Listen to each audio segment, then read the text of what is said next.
Hello. Hello, hello.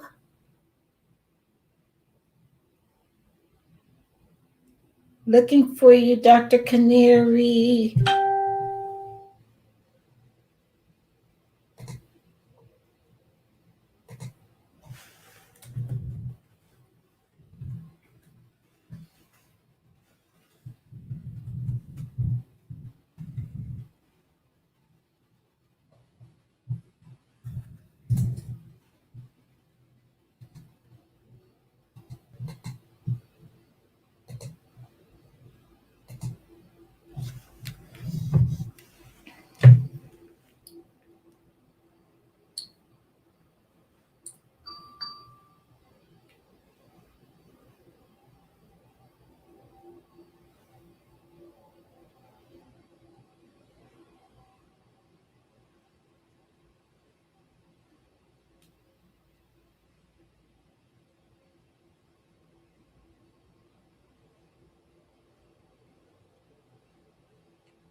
Please try that link. I don't see you yet.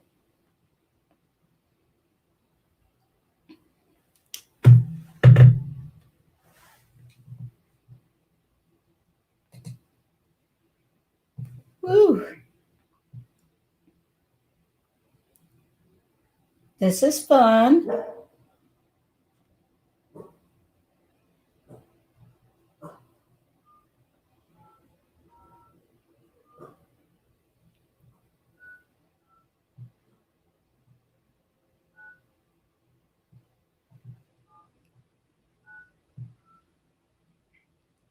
Dr. Canary.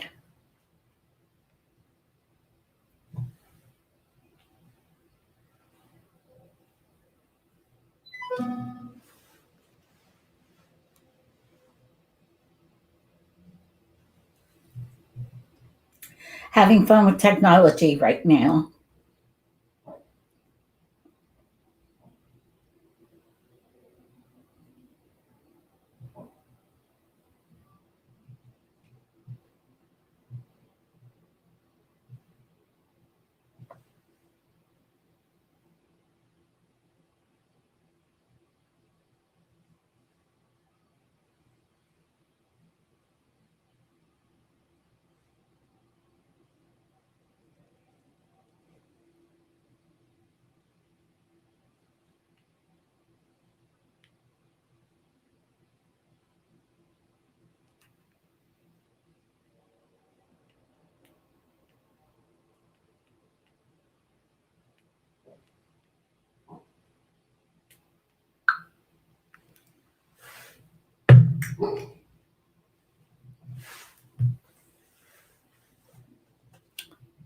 Dr. Canary, is that you?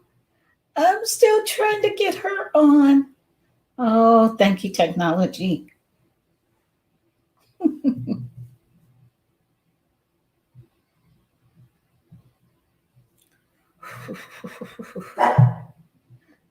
And there goes the dog barking.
stood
me up the last time, so hold up, CP, I'm gonna call you back, okay? Yeah. Okay. Hello. Oh, I am so sorry about the technical difficulties, but No, I understand. Sorry, let me turn my phone off, get everything turned off. yes. It's my birthday today, so I have an abundance of calls. Birthday. I'm so glad you spend it with us. Of course. Yes, I love your content. I love what you stand for. You are just an amazing woman. And, you know, I see you as like a mentor because we need more women doing what you're doing. You're a trailblazer. I'm looking to follow in your footsteps. So thank you so much for having me. You're so welcome, and thank you for those kind accolades. And let me tell you, I found Dr. Canary during a time I was doing some research on the trauma training I had about pandemic trauma. Mm-hmm. And one of the big things I noticed where there were studies about our sexual behaviors, as well as I'm about whole person. I'm not about being spooky spiritual, even though I am faith based and I have a Right. deep faith. But there's so much out there that's so one sided or super spooky religious and not really helpful to people trying to get through this pandemic in a healthful and thriving way.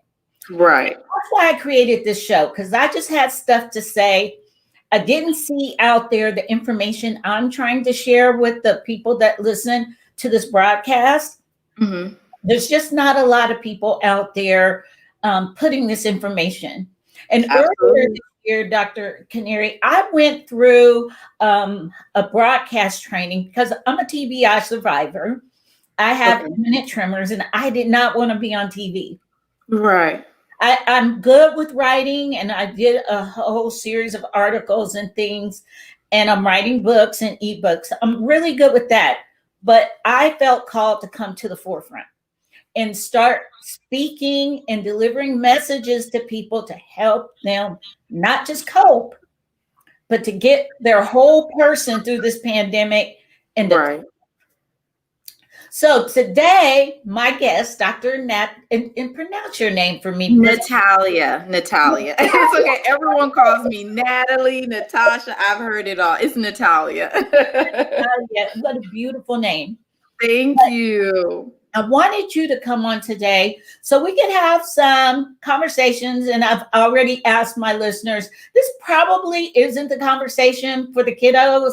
I don't know if people listen to it and listen to the rebroadcast with their children, but I don't think it's PG appropriate, because Absolutely, I really want to ask you some difficult questions, because not only am I about the whole person, not only did I do trauma training, and not only did I see the stats on our sexual behaviors, domestic violence is off the charts, and it's not single sex, it's multi-gendered. That was most surprising to me, as well as marriages, relationships are failing. So I think this conversation is a great way to start off the new year. Happy New Year. Happy New Year. And let's just start by, I'm going to ask you a question. Okay. What are you finding, as far as, you can even talk about the stats, you can talk about the behaviors. Just tell us what you see as a profession. First, tell us what you do. Okay. Tell us what you do. And then second, tell us what you're seeing. So just to give everyone an introduction, hello, I go by Dr. Canary on Instagram, but my name is Natalia, Dr. Natalia Fuller, and I am a psychiatrist as well as a certified sex therapist. So my 9 to 5, I pretty much deal with people. I work for a pharmaceutical company, so I deal with individuals with severe mental illness, from schizophrenia to bipolar disorder to PTSD to depression to anxiety. And then for my side business, my mind.body.sex LLC, I deal with people that are experiencing sexual trauma, just the realm of sex therapy. So it encompasses so much, from sexual trauma to erectile dysfunction to learning how to communicate well with your partner. So we start from the basics and work our way up. But to answer your question, what I've seen, why the divorce rate, and there's so much sexual assault and just domestic violence going on during this period, was because for the first time, people had to really get to know their partners, and in some situations be stuck at home with their abusive partner. So in some situations, when you go to work, you're at work 8 hours a day. You're with your coworkers almost sometimes more than you're with your children and your family. Because if you leave work, if you have to start work at 8, you're usually leaving out the door by 7:30. The traffic here in Atlanta is terrible, so you're leaving out at 7.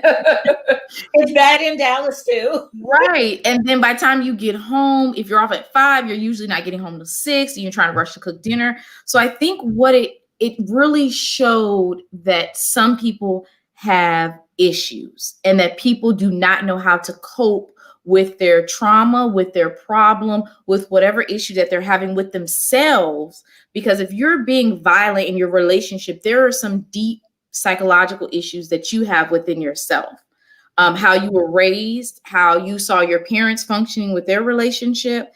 And so what I realized was people did not know how to really cope with their partners because they were not used to being around their partners 24 hours in a day. So it strengthened some relationships and it definitely weakened some relationships. So we saw domestic violence shoot up. We saw sexual trauma shoot up. We're seeing divorce rates shoot up because people realized, I am damaged. I need to heal. And the person that I am with, there are things that I did not realize that they have going on. And now that I'm with them 24/7, when they're mad, when they're angry, now I'm seeing all those things that I didn't have the opportunity to see before because we're not around each other 24/7. That's right. Now, proximity is definitely a big driver in the domestic violence, the breakup of relationships. And also, I think full-blown ability to see full-blown mental and emotional issues in your home with your partner. You now see, and I've said at the very beginning of this particular show that we spend the majority of our time at our waking hours at work. Right. Also at work, that's where most affairs occur. I think that almost half of outside relationships, outside the marital relationships, occur in the home. Yes. And the thing that really struck me about the stats I read, and this is another question for you, people's sex drive responded in different ways to the pandemic. Yeah. The biggest thing that was so screeching halt, I was fascinated with, is that it dropped. People's libido dropped. Yes. Stress. So some people function well with stress, and some people, their libido increases with stress because they see sex as a stress reliever. But for most people, are very surprised to find that most people do not want to engage in sexual activity when they're stressed. And this is just not regular stress. This was a pandemic.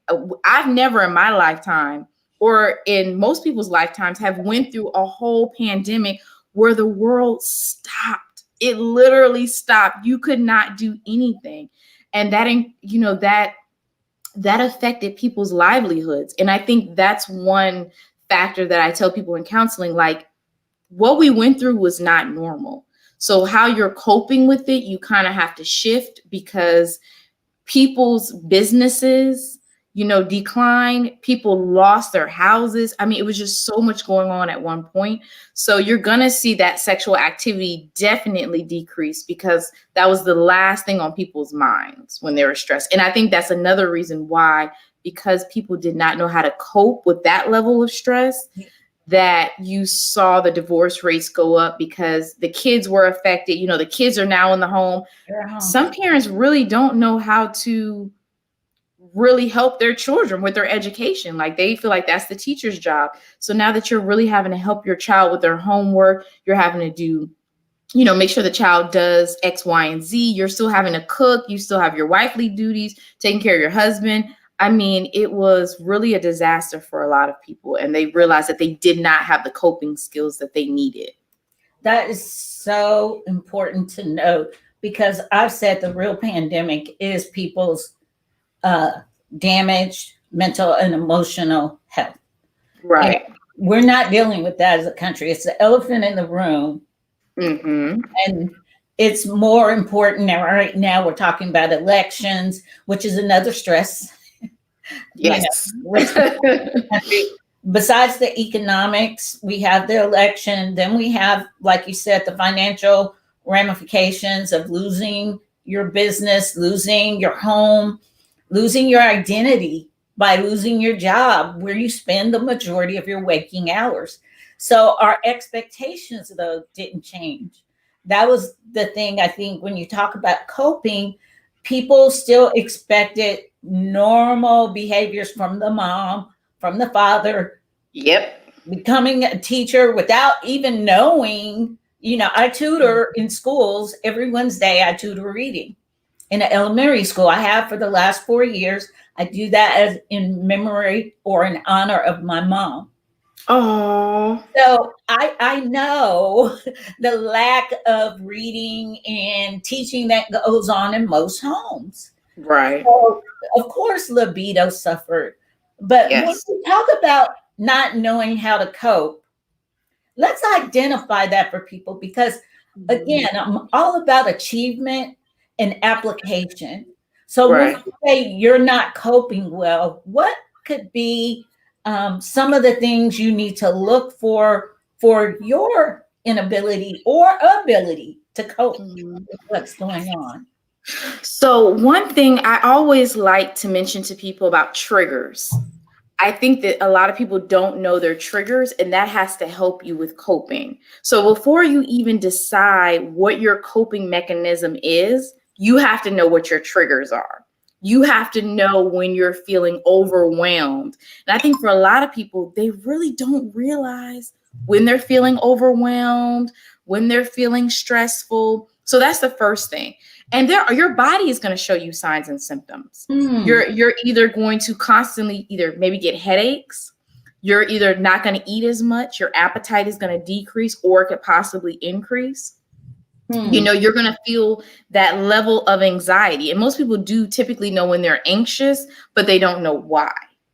And so once you figure out, you know what, this is my trigger, I am feeling overwhelmed because it's a pandemic. I'm feeling overwhelmed because I still have these responsibilities and I'm out of employment. Then you can be like, okay, my coping mechanisms I need to structure. And that's one thing I always tell my clients, still have structure. Even if you don't have a job right now, get up in the morning, because if you let yourself sleep until noon and then you're going to bed at 1 o'clock in the morning, you're going to miss out on that balance and that structure. And then it's going to be harder in the long run to do it. So get up at the same time you're used to getting up, get a planner, write your day out. Even if you have like a dry erase board, write your day out, give yourself tasks, whether that's looking for something like a job, whether it's taking up a new skill, learning a new language, or something that's going to help with your business, creating a new business, and then get your kids on that same schedule. Assist your mm. kids and what they need assistance with. Put them on a schedule, do lunch at the same time, have lunch together, incorporate family time, because I think, especially here in the US, we miss that family time, especially when mom's always at work. Now you all can have lunch together. Now you can have open dialogue. Do that. Meditating is amazing, especially when people that are depressed.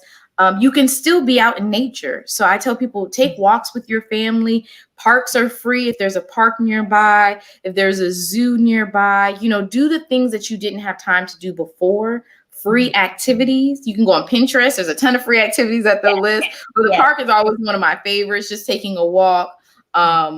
And really figuring out what works best for you. Meditating, yoga, listening to soothing music, really just relaxing your mind and having a clear mind really helps with anxiety, and it helps with stress. I love those tips, and that's exactly what I had to get back to when the pandemic first hit and all my work screeched to a halt. But I knew it was going to come back online. It was going to come back online massive, and it Right. did. But I had about a 2-month period of time where I was doing all the things you just described, sleeping in, because I was like, oh my God, I don't have to get up. I don't have Right. to. And I began to overeat. And not only that, my feelings were all over the place. There was fear, there was sadness. I had relatives and people I love with COVID. So it was a lot going on, a lot of misinformation. I'm a military Yes. vet, so my friendships are global. So I was Right. listening to what was happening in the rest of the world. It was pretty frightening. But Absolutely. I did not deal with things well until I did exactly the things you just said. Mhm. I got back on my schedule. Yes. I got up, got dressed, took a shower, got dressed, went to the gym. And the gym for me was running outside. I bought Mhm. hand weights, which were hard to find. Yeah, everyone was buying them up at that point. They disappeared, did all of those things. And I was blessed. I just lived with my dog. So I didn't have to communicate with anybody without great effort. So Right. that's another important coping thing when it comes to communicating. When you're in stress, when you're anxious, um, what are some things you recommend besides um, the scheduling, besides the fact that you need downtime, meditation? What are some communication things? Because I believe in most homes there's a lot of tension and stress, and our Yep. communication has just, it's not. There's a lot of anger. There's a lot of not knowing how to talk to one another. What give Absolutely. us some coping skills? Give us some communication things that we should do right now. Absolutely. And one thing I did want to touch on that I forgot was get off of social media. Mm, Because I feel like when the world stopped, everyone flooded to social media, and you were talking about the misinformation. And I had to literally I had for myself to get off of social media, stop watching CNN, just turn off the TV sometimes, because you really need a break from that. yes, Seeing things like that can be very damaging to the mind. So I always tell people, take a break, get off Facebook, get off social media. You're going to be bombarded with all these different opinions and all these different things that aren't always facts. So sometimes you do have to take a break from social media. yes, As far as communication, that is key. Communication and comprehension. yes. To me, they go Number hand one. in hand. Yes, because you can communicate all day long. But Mhm. if your partner does not have those skills to comprehend what you are saying, take it in, you're going to go nowhere in your relationship. Right, right. And it takes time, it takes work. I think people think that we're just born with good communication and good comprehension, but it actually takes time. And learning your partner's love language, that's a big thing I always talk about. Learning how you and your partner communicate, because there's different ways to communicate, and how you're communicating when you're angry, how you're communicating with you're sad. Because sometimes when people are communicating and they're frustrated or angry, they are not able to receive what you're putting out. Right. So you might realize your partner needs 30 minutes or an hour to just kind of decompress. Mhm. And, that's something that my partner, we work on, because we communicate totally different. And that's okay to communicate different. You and your partner are not always going to communicate the same, but ask your partner those questions. And I don't think a lot of people do that. They just say, oh, well, they don't understand where I'm coming from. No, they're lacking comprehension because you guys communicate differently. Right. So if you're talking to your partner and you notice that they're getting a bit frustrated, ask them, like, do you need a minute to comprehend what I'm saying? Mhm. Can we come back to this? Let me give you 30 minutes. Some people need to write down how they feel. I'm one of those people. I think so fast Mhm. that when I'm flustered, I literally write down. If I have something to say to like my partner, I write it down first, and then I say, I feel, or you made me feel. And you want to use words like that so they understand where you're coming from. I feel that what you said, dot, dot, dot, or you're making me feel, dot, dot, dot. Mhm. And so that way they understand, okay, well, I made this person feel this way, or they felt that way from what I said. But I think a lot of times people lash out because they're angry or they're frustrated. And we all have to understand that we're all human beings and we take things in a little bit differently. So when you're communicating, it's so important to really listen for that comprehension and ask questions once they're done speaking. Write, even if you feel like you're going to forget, write things down, and then take a couple minutes to comprehend, and then rephrase even what they're saying. Because you can be speaking to someone and not quite understanding where they're coming from. But if you rephrase, you're telling me that you feel dot, dot, dot. Is that correct? Right. And that helps. People don't want to exercise patience and communication. It's work. It is work. It's so much work. And then another thing I like to teach is we're all imperfect, but we expect people to not only treat us perfectly, but hear us perfectly. And Yes. it is work. So I believe I've done this myself. I've lowered expectations of people comprehending because I know they're listening through their stress. They're Absolutely. listening through their anger. They're listening through their own frustrations. They're listening through their own life upheaval. And I've learned to repeat myself a lot more than I like. Yes. I'm not even, I was like, do you not hear me? Right. Right. I like to be succinct because words matter, not just words said, but the meaning of the words said. That's that. Exactly. Exactly. So those were great tips. Again, the communication tips that you gave, I think it's really important. I think it's also important. We had a question from one of the listeners that Okay. happens when you work with your partner and they're Mm. holding up their end and refuse to look at different options to help the relationship. And also, this person is saying to their partner, they have no sex drive.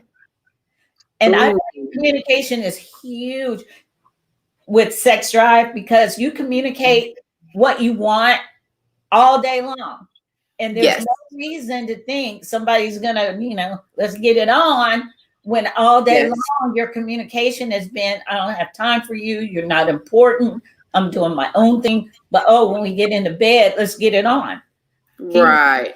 can you answer that question and maybe speak to the issues that they're having? Absolutely. So that is a tricky one, but I do deal with it quite a bit with my sex therapy because I do have couples that own businesses, so they're constantly working together. And shout out to them because that is difficult to live and work together, and that's why. Right, I couldn't do it either, but that's why they have to find a way to separate home and work. You're going to have to. You're going to have to put on a different hat, put on a different dynamic. Whatever happens at home should not carry over to work and vice versa. So if you're annoyed with your spouse because they forgot to do the dishes or neglected to pick up the socks or something, that should not cross over into you guys' work atmosphere. Wow. Like they say, don't bring your home life to work. Yeah. So That's hard. It is very hard. It's easier said than done because the respect has to be there. Okay. You have to respect your partner, still remembering to say please and thank you. The very basics still have to be there, and just having courtesy, that's very important. And also finding ways to maintain your individuality. Because when you work together, especially if you're working very closely, a lot of people find it difficult to maintain a sense of identity and individuality. Yeah. And that is very important. Together. Yes, having friends outside of your husband, or your wife, that is very important. And then maybe even maintaining some separate workspaces. Since they work so close together, maybe somebody can work upstairs, somebody can work downstairs, because if you're living in the same house and you're working in the same space, that can be a lot. Yeah. So just trying to maintain different working spaces. And then as far as the sex, that one gets a little bit tricky. I would need a little bit of information, but just with the information you gave me, I would want to say, make sure that you guys' marriage comes first. Make sure that you guys are putting each other first. Make sure that you guys are respecting each other. And the ways that you make your marriage come first is to communicate, have that comprehension, have open and honest communication about what's going on in your marriage. A lot of times we try and sugarcoat things in relationships, but that's not always the best when you're really trying to work on your marriage. You have to be open, you have to be honest, and some of those things are going to be hurtful. So that finding date time, even if you have to schedule it in, I notice a lot of couples, they don't go out on dates anymore. No. You have to go out on dates. You have to continue to keep things spicy. And that might be why the libido is low, is because one, they're combining that home and work relationship. So he or she's probably frustrated with what they did at work. And then they don't want to have, sex because they're like, well, I remember when he did this or she did this, and I don't want to sleep with them right now because I'm upset with them. Right. So one, you have to address the the elephant in the room. If your partner is not willing, because you mentioned something about their partner not willing to seek help, therapy, or anything like that. Yeah, so not pulling their weight, tell them how you need them to pull your weight. Because sometimes if we say, oh, you're not doing this in the relationship, we're also not giving them solutions onto how they can do that in the relationship. So provide them with some solutions. So and so, I feel like you're not pulling your weight. This is why I feel this way. Because when I asked you to do this, you didn't do it. Then I had to do this, this, and this, and this. This is how I feel that you could pull your weight in this relationship, in this work relationship. If you could answer memos, if you could answer the emails while I'm doing X, Y, and Z, that would be very beneficial to what we have going on. See, giving what you're wanting versus expecting them to know what to do. What exactly? Because expectation always kills in a relation. You know what? We're not mind readers. None of us are. And I think sometimes we expect our partners to just know, like, you should know what I like, or you should know what I want, but they don't. So just tell them, be honest, tell them what you want, tell them your expectations, tell them your requirements. And in that way, moving forward, they can work on doing those things. And ask yourself why you feel like your libido is low right now in the relationship. Is it because you're stressed? Is it because you're just sexually turned off because they're not doing the things that you require? So you also have to ask yourself that too. And then let them know, I'm not in the mood for sex because when I'm frustrated at work and home, I'm not going to become sexually aroused. Right. Now, that's my next question, because I personally have a yoni practice, and being a woman who's gone through menopause, I have taken great responsibility, extreme ownership over my own sexuality. I'm also not in a relationship. I'm not in a partnership, and I've chosen to abstain.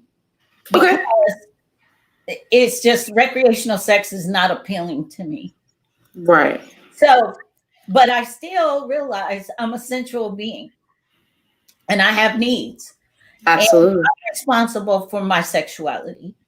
So for those of us experiencing this low libido, those of us that aren't engaging, those that are in relationships, committed relationships, marriage, I told my listeners, I'm not getting into religious, if you're having sex, you're an adult, those are your choices. That's what you're doing. I'm saying about being responsible for your own libido, being responsible for your own sexy. Like I went to Costco a few weeks ago. I posted a picture of me in a bikini. I saw that. You was looking hot. You look amazing. Yeah, thank you, girl. I was proud of myself because, and like I said, when you go through your body changing, it's really hard to fight for. And I'm not looking for youth, and I'm not saying, my sexual functioning is my own responsibility. This is my body. This is my vagina. These are my breasts. This is my body. And how I show up in the world, I'm responsible for that. I don't think it's my partner's responsibility to turn me on unless we're engaging in the act of sex. It's my responsibility to be healthy, fit, and able to be turned on. My wow chicka wow wow is for me. I love it. So tell us a little bit about when you have this experience and you don't have this extreme ownership that I have. Okay. And I know everybody doesn't feel that way. They don't think that way.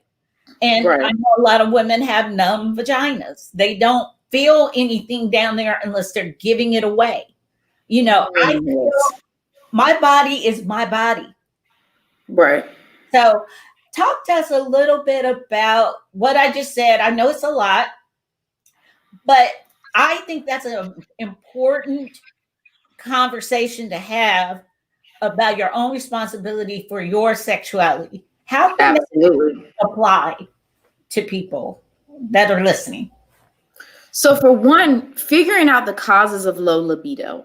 Sometimes it is your body going through that menopause, because there can be a lot of different factors for low sex drive. I mean, mental health, problems, anxiety, depression, financial stress, poor body image, all of those can make you have a low libido.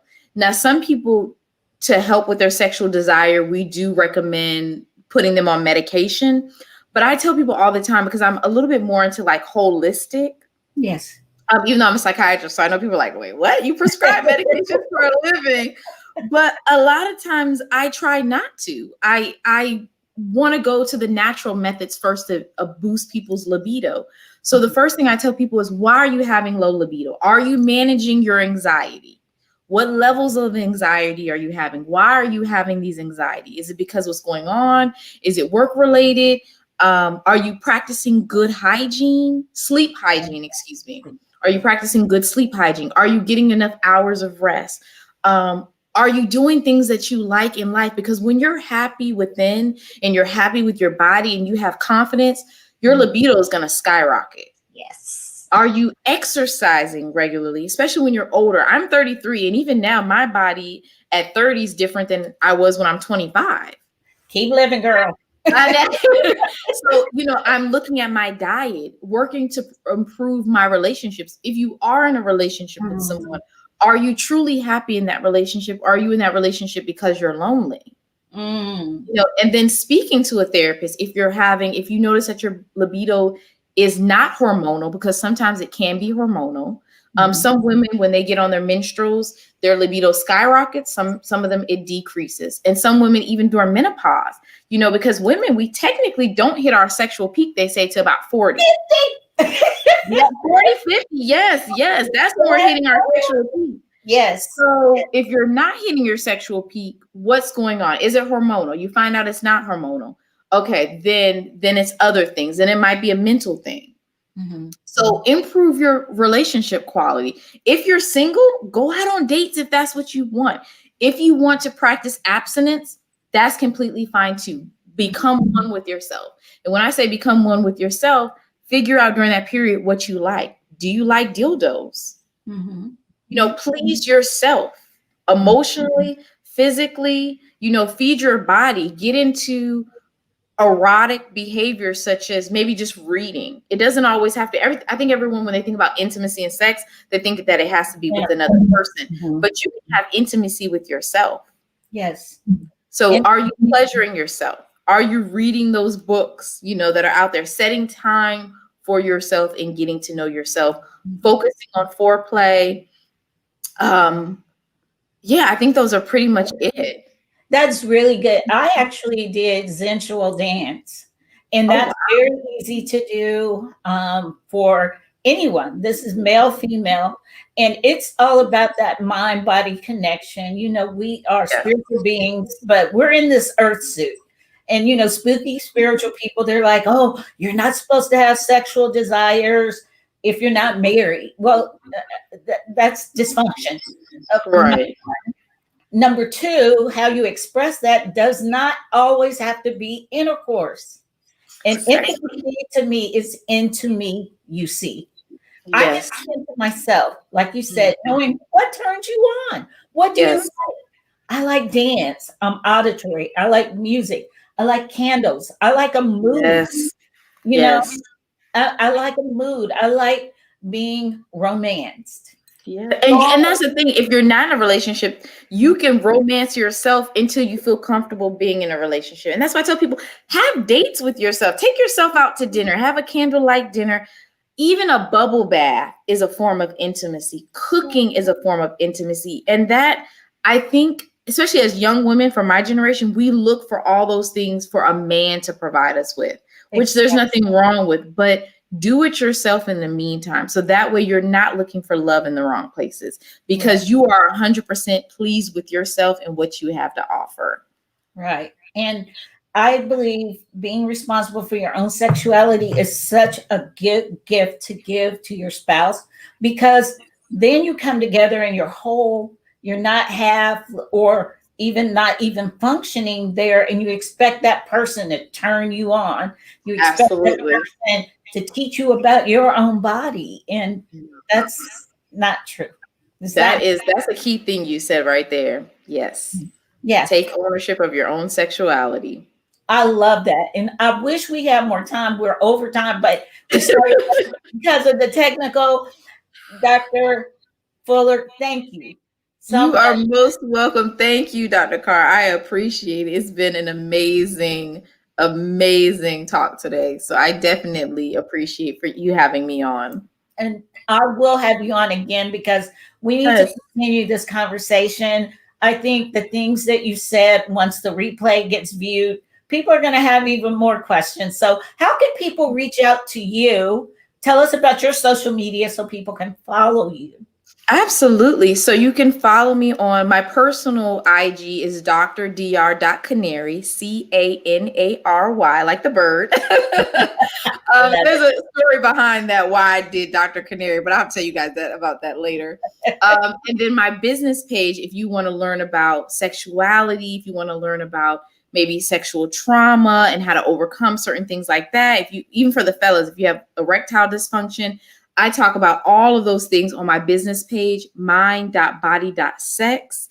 And if you are interested in consultations or services that I offer, you can reach me at drmbs.com because I am actually accepting some new patients right now. Awesome. I'm sure you'll hear from people. Thank you. I welcome everyone. And happy birthday again. You have an awesome rest of your day. And again, I'm going to have you back on again. Yes, let's do it. You just let me know when. You know I will. Okay. Okay, Dr. Carr. Thank you so much. You have a great day. You too. Bye-bye. Bye.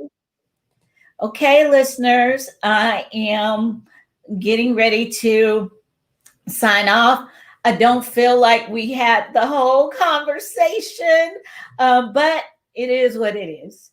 I definitely want to do another conversation with her because I think this subject about dealing with the whole person, your spiritual being with the soul, a mind, and we just did my last 5 of 2020 challenge. We're now 4 days into 2021. And I want people to start down that path of healing and wholeness and being a whole person. And I think talking about what's going on in our homes, it's not being done very much in the media. We're consumed with the elections or we're consumed with just COVID, period. There's not a lot of good information about how people are coping. All of us are struggling. We're all collectively traumatized. And I think the conversation we just had, opening the door and kind of peeking back about our trauma responses, our sexuality, our homes, our home life, all of these things need to be discussed. So look for me to have more guests on. Look for me to talk even more about the whole person. And I thank you for your time, for tuning in to Achieve with Dr. C. And I will be back. I'm Dr. Cheryl Carr, your work doctor. And I appreciate you joining us today for this discussion with Dr. Natalia Fuller, who's Dr. Canary online. Look for her, follow her, get the information. You might not feel comfortable asking anyone other than through social media, but there's help available. There's help for us all if we'll just help seek. Have a great rest of your day. I'll see you on our next broadcast. Next week, we'll be talking about fitness. Okay. Have a great day. Bye.